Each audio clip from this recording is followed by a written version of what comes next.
Internet पर लोगों द्वारा देखे जाने वाले अजीब और अज्ञात जीवों की विविधता आश्चर्यजनक रूप से काफी ज्यादा है और उनमें से कई दृश्य तो ऐसे हैं जिन्हें सिर्फ ये कह के टाला नहीं जा सकता कि देखने वाले ने अपनी परछाई कोई भूत समझ लिया होगा। लंबे हाथ पैर और बिना चेहरे वाले जीवों के साथ होने वाली मुठभेड़ों से लेकर 14 इंच लंबे पंजे वाले फर से ढके हुए दैत्यों द्वारा दौड़ाए जाने तक पेश है अज्ञात जीवों के कुछ ऐसे भयानक किस्से जिन्हें सुनकर आपकी रूह कांप जाएगी। लंबे हाथ वाला भयानक जीव।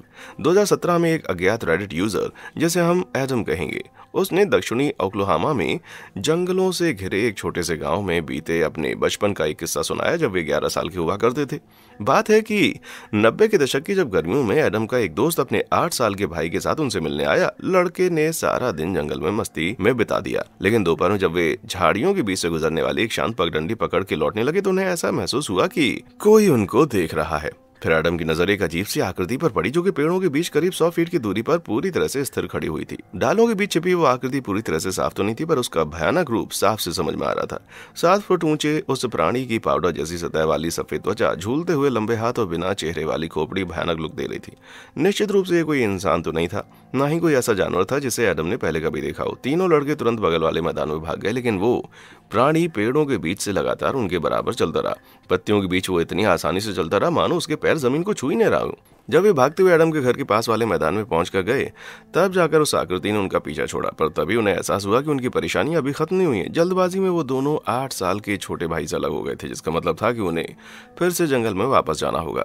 सौभाग्य से जैसे वो वापस जाने के लिए पिछले मैदान की तरफ जाने वाले गेट पर पहुंचे, 8 साल का बच्चा आंखों में आंसू लिए उनकी तरफ दौड़ा चला रहा था। बेचारा इतना डर गया था कि घंटों तक कुछ बोला ही नहीं, और जब वो बोला तो उसकी बात सुनकर दोनों दोस्तों का खून ठंडा पड़ गया। उसने बताया कि भागते वक्त वो ठोकर खाकर गिर गया था और जब मुड़कर ऊपर देखा तो पाया कि वो अजीब प्राणी ठीक पीछे खड़ा बिना हिले डोले उसे घूर रहा था। बच्चा फिर से उठा और बेतहाशा घर की तरफ भाग आया। आज तक ये कोई नहीं समझ सका है कि उन लड़कों ने उस दिन आखिर देखा क्या था, या ये कि वो प्राणी उन्हें बिना कोई नुकसान पहुंचाए क्यों गायब हो गया। अगर ओक्लाहोमा में तेज रफ्तार से चलने वाले सफेद जिराफ रहते हैं जिनके बारे में मैं नहीं जानता तो बात अलग है, वरना इस डरावने प्राणी की असलियत हमेशा के लिए एक राज ही रहने वाली। भाई, क्या आप बता सकते हैं कि ये चीज आखिर थी क्या? नीचे कमेंट बॉक्स में आकर बताएं। रात में उठने वाली चीखें। एक बार रेडिट यूजर गैंग बैंगस्टर के साथ कुछ ऐसा घटा कि अब वे कभी जिंदगी में सुनसान इलाकों में कैंपिंग के लिए नहीं जाएंगे। एक वीकेंड पर वे अपनी गर्लफ्रेंड के साथ कैलिफोर्निया के सिकोया नेशनल फॉरेस्ट में कैंपिंग करने के लिए गए, जहां पहुंचने पर उन्हें ये जानकर बहुत खुशी हुई कि वहां कैंप ग्राउंड के होस्ट समेत एक बूढ़ी औरत और उसके कुत्ते के अलावा और कोई भी नहीं था। दोनों ने फटाफट अपने साजो सामान को सेट किया और सूरज ढलते ही एकांत में बने अपने टेंट में आराम फरमाने लगे, लेकिन उनके इस सुकून में जल्दी ही खलल पड़ने वाला था।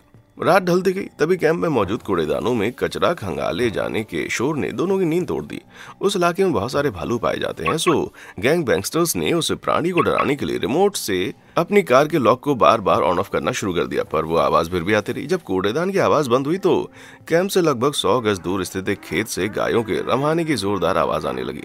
हमारे राइटर को लगा कि शायद कोई कोयोटे उन गायों पर हमला कर रहा था, पर तभी किसी प्राणी की भेड़िए जैसी रोने की आवाज ने हवा को चीर के रख दिया। इतना ही नहीं, हवाएं ना चल रही होने के बावजूद कैंप के चारों ओर से पेड़ों की डाल टूटने की आवाज आ रही थी। अब गैंग बैंगस्टर खुद को बाहर झांकने से रोक नहीं पा रहे थे। जब उन्होंने टॉर्च जलाई तो एकदम से सहम गए। एक विचित्र प्राणी भागते हुए नजर आया जो इतना विशालकाय था कि उसके कदमों तले जमीन धमक रही थी। वो प्राणी एक और चीख मारते हुए घुप अंधेरे में गायब हो गया। फिर सब कुछ एकदम से शांत हो गया। राइटर और उनकी गर्लफ्रेंड ने सारी रात बिना सोई गुजारी और सुबह होते ही वे कैंप का मुआयना करने निकल पड़े। अजीब बात है कि इतना कुछ होने के बावजूद सभी डस्टबिन एकदम अनछुई सी नजर आ रही थी और आसपास के सभी पेड़ एकदम सही सलामत थे। वो प्राणी अपने होने का बस एक ही सबूत छोड़ कर गया था, जो था किसी इंसान के पैरों जैसे दिखने वाला एक बहुत बड़ा सा निशान। एक संशयवादी होने के नाते गैंग बैंगस्टर ने इस घटना को लॉजिक के जरिए समझने की बहुत कोशिश की, पर ना जाने क्यों वो उस भूतिया डर को खुद से दूर नहीं कर पा रहे थे। फिर वो बूढ़ी औरत भी सुबह की पहली रोशनी में अपना सारा सामान और कुत्ता लेकर वहां से भाग गई। गैंग बैंगस्टर भी तुरंत अपनी गर्लफ्रेंड के साथ वहां से निकल गए और सफर के दौरान जब वे पिछली रात की घटना डिस्कस कर रहे थे तो उनकी गर्लफ्रेंड ये मानने को तैयार नहीं थी कि वो प्राणी कोई भालू था। उसने लोगों द्वारा उत्तरी अमेरिका के जंगलों में रिकॉर्ड की गई कई यूट्यूब वीडियोस खोली जिसमें दावा किया गया था ये किसी बड़े से बंदर जैसे देखने वाले रहस्यमयी प्राणी सेस्क्वॉच की आवाज है। पहले तो हमारे राइटर को इस पर जरा सा भी यकीन नहीं हो रहा था, पर एक रिकॉर्डिंग ऐसी थी जिसे सुनकर ना उनकी रूह कांप गई। भाई, ये हूबहू वही आवाज थी जो उन्होंने पिछली रात सुनी थी। आप भी सुनिए।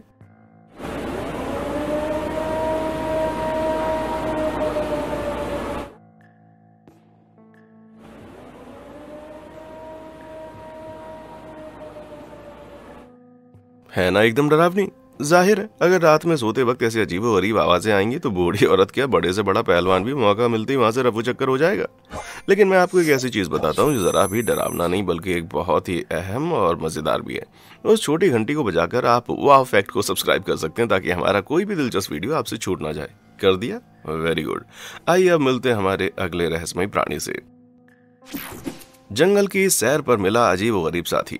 2012 में रेड बनाना ब्रेड अकेले ही ऑस्ट्रेलिया की ब्लू माउंटेन्स पहाड़ियों के जंगलों में सैर के लिए निकली थी। रात होने पर उन्होंने पगडंडी से लगभग 330 फीट दूर अपना कैंप ऐसी सन्नाटी जगह पर लगाया कि उन पर किसी की नजर न पड़े। जैसे ही बनाना ब्रेड की पलकें झपकने लगी, पास की झाड़ियों से आने वाली तेज कदमों की आवाज ने उनको हैरान कर दिया।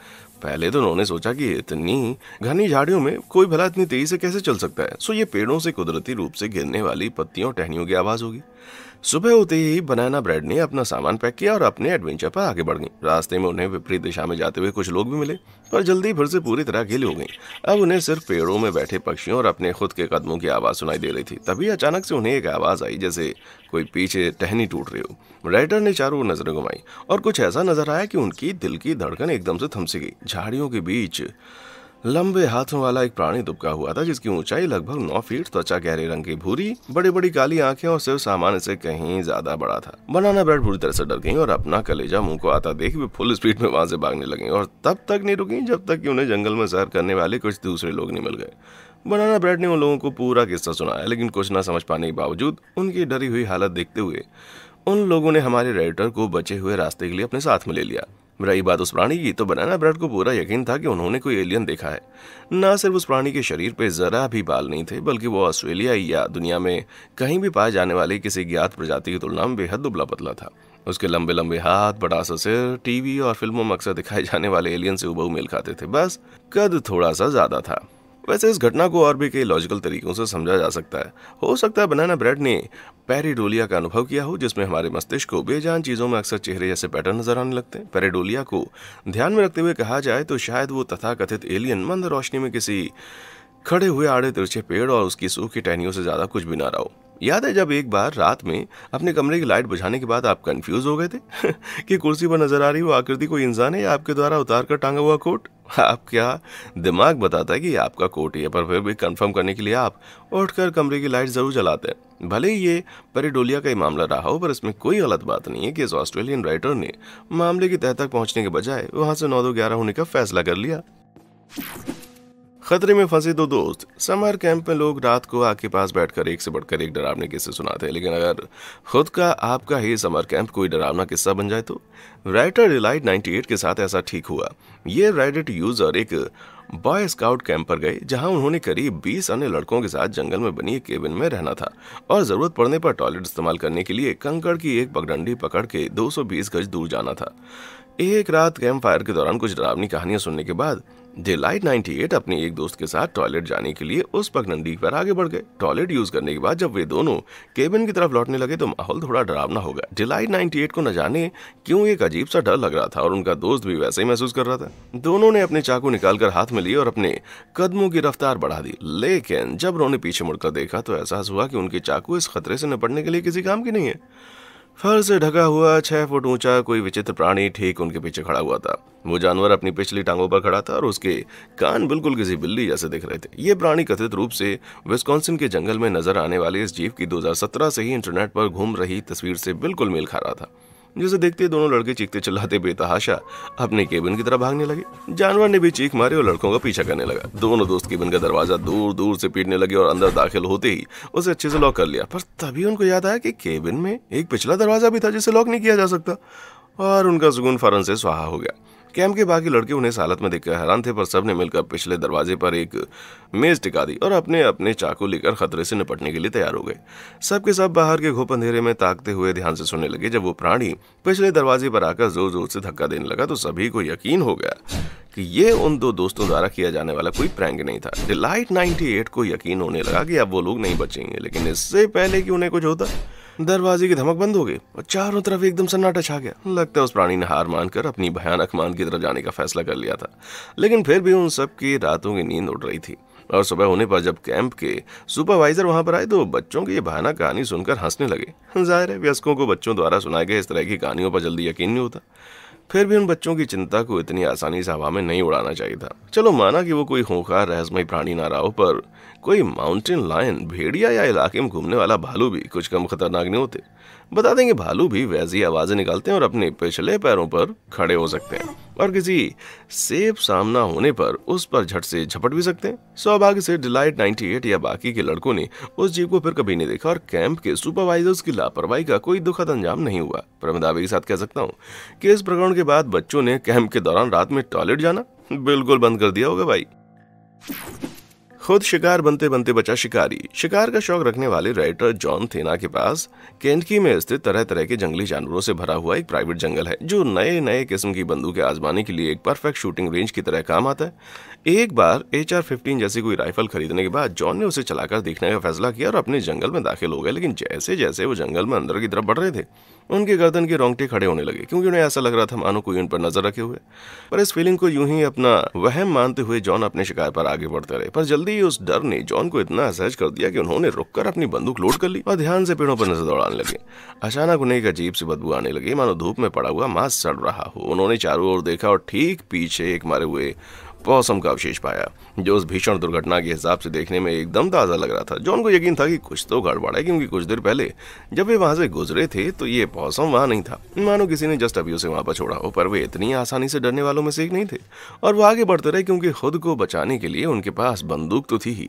आगे बढ़ते हुए जॉन उस खेत तक पहुंच गए जहां वे अक्सर अपनी गायों को चरने के लिए छोड़ दिया करते थे, और तभी उन्होंने पास वाले नाले में कुछ कूदने की आवाज सुनी। जब उन्होंने पलटकर उस नाली की तरफ देखा तो कुछ ऐसा नजर आया कि उनकी रगों में मौजूद खून एकदम जम सा गया। कम से कम 8 फीट ऊंचा और बेहद दुबला पतला इंसान जैसा एक प्राणी नाले में चल रहा था, जिसकी हल्की भूरी हिरन जैसी त्वचा तनाव के साथ शरीर पर चिपकी हुई सी लग रही थी। जैसे उस प्राणी ने जॉन की तरफ देखा, उन्होंने घबराकर अपनी बंदूक लोड करने की कोशिश की, लेकिन बेहद विश्वसनीय मॉडल माने जाने के बावजूद वो नई नवेली बंदूक इन वक्त पर न जाने कैसे जाम हो गई। जॉन की सांसें एकदम से रुक गई थी, और सौभाग्य से हमला करने के बजाय वो प्राणी पीछे की तरफ मुड़ा और चुपचाप वहां से भाग गया। बताने की जरूरत नहीं, जॉन भी फौरन वहां से रफू चक्कर हो लिए। सलामत घर पहुंचने पर उन्होंने रहस्यमय प्राणियों की अच्छी खासी जानकारी रखने वाले अपने एक दोस्त से कांटेक्ट किया, जिसे पूरा यकीन था कि जॉन को देखने वाला प्राणी एक वेंडिगो था। ये खूंखार नरभक्षी जीव मूल अमेरिका लोक कथाओं से उत्पन्न हुए हैं, और इंटरनेट पर अनगिनत लोगों ने इन्हें देखने का दावा करते हुए कुछ तस्वीरें शेयर की हैं, पर हम पुष्टि नहीं कर सकते कि ये दावे सच हैं या नहीं। वेंडिगो देखे जाने की इन अजीब घटनाओं में अक्सर लाश सड़ने जैसी अजीब बदबू के दावे किए जाते हैं, जो जॉन द्वारा पाए जाने वाले पोसम की लाश से उठने वाली गंदगी बात से मेल खाता है। वैसे उस दिन के बाद सैकड़ों बार उसी रास्ते जंगल में जाने के बावजूद जॉन ने उस जीव को दोबारा फिर कभी नहीं देखा। इस घटना का कोई वास्तविक सबूत नहीं मौजूद है, और उस इलाके में किसी और ने ऐसा कुछ देखने का दावा आज तक कभी नहीं किया। ये भी हो सकता है कि तनावदार चमड़ी वाला वेंडिगो शायद मैंग से पीड़ित कोई भालू रहा हो। मैंग त्वचा की एक बीमारी है जिसमें पीड़ित जानवर के शरीर के सारे बाल झड़ जाते हैं। डरे हुए होने के कारण जॉन ने उसे हकीकत से ज्यादा बड़ा समझ लिया होगा। खैर जो भी हो, पर इतना तो दावे के साथ कह सकते हैं कि इस घटना के बाद जॉन ने यह जरूर सुनिश्चित किया होगा कि उनकी राइफल मौका पड़ने पर फिर कभी जाम न हो जाए। चिंगारी जैसी लाल आंखें। स्कारलेट ने liveabout.com पर वेस्ट वर्जीनिया के फोर्ट गे से जुड़े अपने बचपन का एक किस्सा शेयर करते हुए बताया कि नवंबर की वो सर्द रात सुनसान इलाके में स्थित उनके नए फैमिली होम में उनकी पहली रात थी। उनकी फैमिली सारा दिन अपना सामान अनपैक करती रही, और रात के 11 बजते बजते स्कारलेट थक कर चूर हो चुकी थी। फर्स्ट फ्लोर पर स्थित अपने बेडरूम में लेटकर वे आधी अधूरी नींद की हालत में बिना पर्दे की खिड़की से बाहर अंधेरे में ताक रही थी। पर तभी उन्होंने कुछ ऐसा देखा जो उन्हें जिंदगी भर याद रहने वाला था। करीब 7 फीट ऊंची बड़े बड़े पंखों वाली एक आकृति आंगन के उस पार स्थित एक पेड़ पर बैठकर स्कारलेट को ताक रही थी, जिसकी चिंगारी जैसी चमकती हुई लाल आंखें देखकर वो बुरे तरीके से डर गई थी। स्कारलेट ने हिम्मत जुटाते हुए खुद को चादर से पूरी तरह ढक लिया, पर तभी उन्हें खिड़की पर एक जोरदार धमक सुनाई दी। उन्हें लगा कि वो प्राणी खिड़की तोड़कर अंदर आने की कोशिश कर रहा है। सो वे बिस्तर से निकलकर बेतहाशा चिल्लाते हुए नीचे अपने पेरेंट्स की तरफ भाग गईं। आंखों से बहते आंसू लेकर जब स्कारलेट अपनी माँ के पास पहुंची तो उन्होंने पूरा किस्सा सुनाया, लेकिन पेरेंट्स को उनकी बातों पर बिल्कुल यकीन नहीं हुआ। लेकिन माँ बाप को उनकी बातों पर यकीन न होने का मतलब ये नहीं था कि स्कारलेट भी ये प्रकरण इतनी आसानी से भूलने वाली थी। करीब 32 साल के बाद जब स्कारलेट अपने पति के साथ थिएटर में मॉथमैन प्रोफेसीज देखने गई तो बचपन की उस डरावनी रात की सारी यादें फिर से ताजा हो गई। फिल्म में दिखाया जाने वाला मॉथमैन और असल दुनिया में उन्हें देखे जाने के दावे की सारी डिटेल्स उस रात की घटना से इतना ज्यादा मेल खा रही थी कि स्कारलेट को पूरा यकीन हो गया कि उन्होंने भी भी वही प्राणी देखा था। खासकर इसलिए क्योंकि फोर्ट गे पॉइंट प्लेजेंट से केवल 80 मील की दूरी पर है, जहां से मॉथमैन देखे जाने की खबरें सबसे पहले आना शुरू हुई थी। क्या उस रात स्कारलेट ने सचमुच इस भयानक प्राणी को देखा था?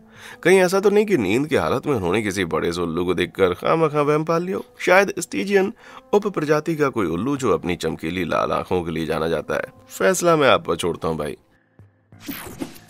लड़ो या मरो। वॉशिंगटन राज्य के माउंट सेंट हेलेंस के उत्तर पूर्वी हिस्से में एक जगह है जिसे एप कैनियन के नाम से जाना जाता है। आप सोचेंगे यूएस में एप्स तो पाए नहीं जाते, सो इस घाटी का नाम भला ही कैसे पड़ा? असल में इस नाम के लिए साल 1914 की एक अजीब और गरीब घटना जिम्मेदार है। सोने की खुदाई करने वाले 5 दोस्त इस इलाके में एक केबिन बनाकर रह रहे थे।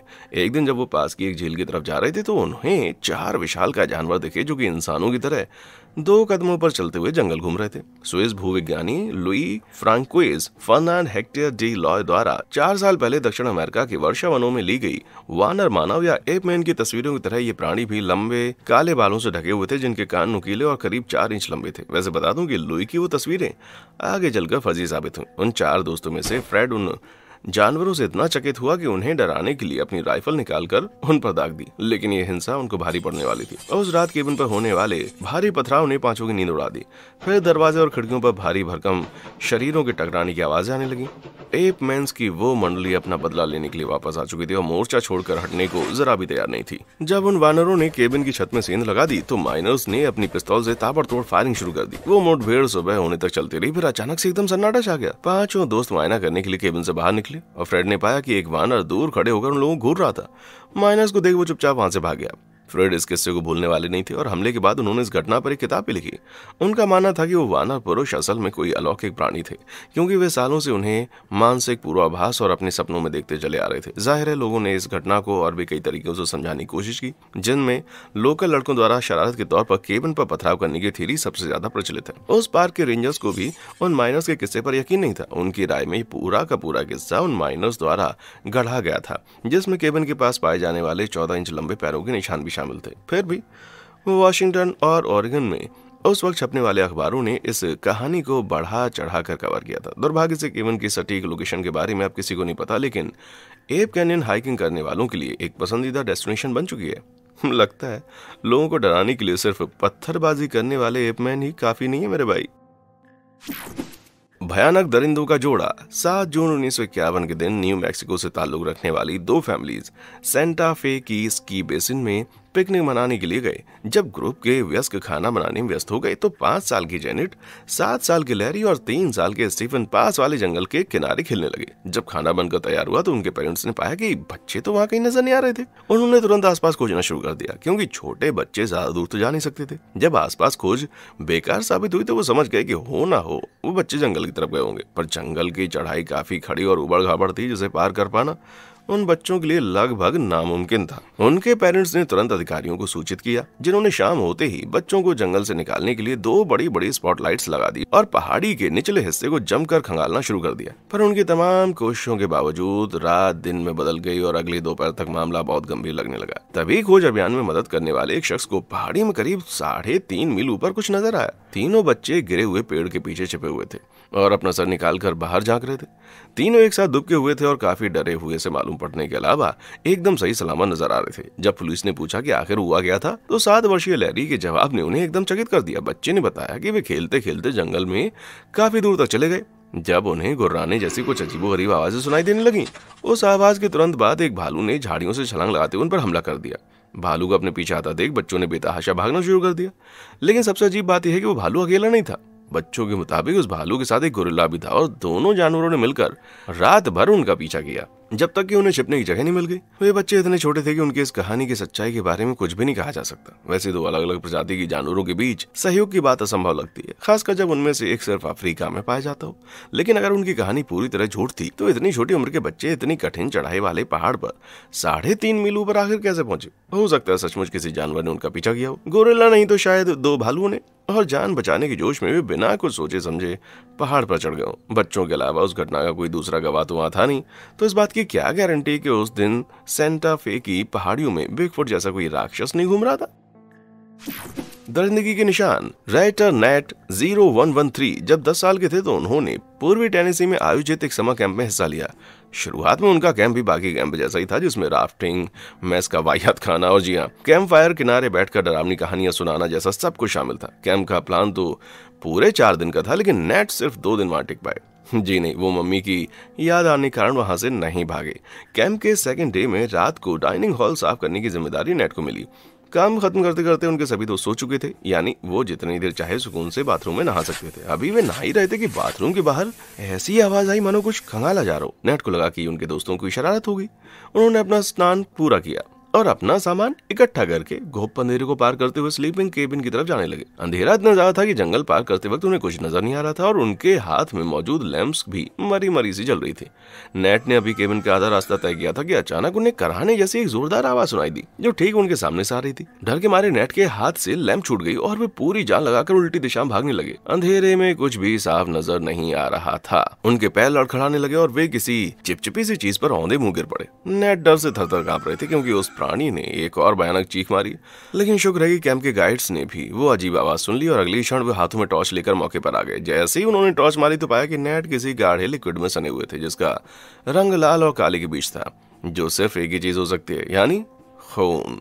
नेट को केबिन में वापस लाकर ढंग से नहलाया गया और अगली सुबह घर के लिए रवाना कर दिया गया। नेट ने कई सालों तक इस घटना के बारे में कोई बात नहीं की। फिर एक दिन उनके किसी दोस्त ने बताया कि नेट के कैंप जाने के बाद वहां क्या हुआ था। कैंप की बची हुई रातों में भी रूह कपा देने वाली वो आवाज आती रही और फिर जंगल में टहलते वक्त गाइड्स ने पाया कि उस दिन नेट किसी हिरण की लाश पर गिरे थे, जिसकी खोपड़ी उसके धड़ से कई फीट दूर पड़ी हुई थी। ये तो वाकई में डरावना है यार। नेट मानते हैं कि उस दिन उनका सामना किसी प्यूमा से हुआ है, क्योंकि प्यूमा भी अपने शिकार को मारकर छिपा देता है और बाद में आकर उसे खाता है। और तो और वे अजीब और गरीब आवाजें निकालने के लिए भी जाने जाते हैं। पर ये कहानी सुनने वाले कुछ दूसरे लोगों का कहना है कि शायद नेट का पाला वैम्स कैट से पड़ा था। मान्यता है कि यह आधे औरत और आधे के शरीर वाला एक राक्षस है जो पूर्वी टेनेसी के जंगलों में विचरण करता है। पर वो प्राणी चाहे कोई भी राक्षस हो या कोई बड़ा सा प्यूमा, इसमें कोई दो राय नहीं कि नेट की मुठभेड़ बहुत ही ज्यादा डराने वाली थी। वो कैसा भी प्राणी रहा हो, पर इतना तो साफ था कि वो बड़ा ही भयानक शिकारी और नेट किस्मत वाले थे। वे उसका अगला शिकार बनने से बाल बाल बच गए। आपकी क्या राय है? वीडियो में दिखाई गई ये डरावनी मुठभेड़ें वाकई सच हैं या ये मनगढ़ंत कहानियों से ज्यादा कुछ भी नहीं है? क्या आपने भी किसी विचित्र प्राणी का सामना किया है? नीचे कमेंट सेक्शन में आकर बताओ। हाँ, देखने के लिए शुक्रिया।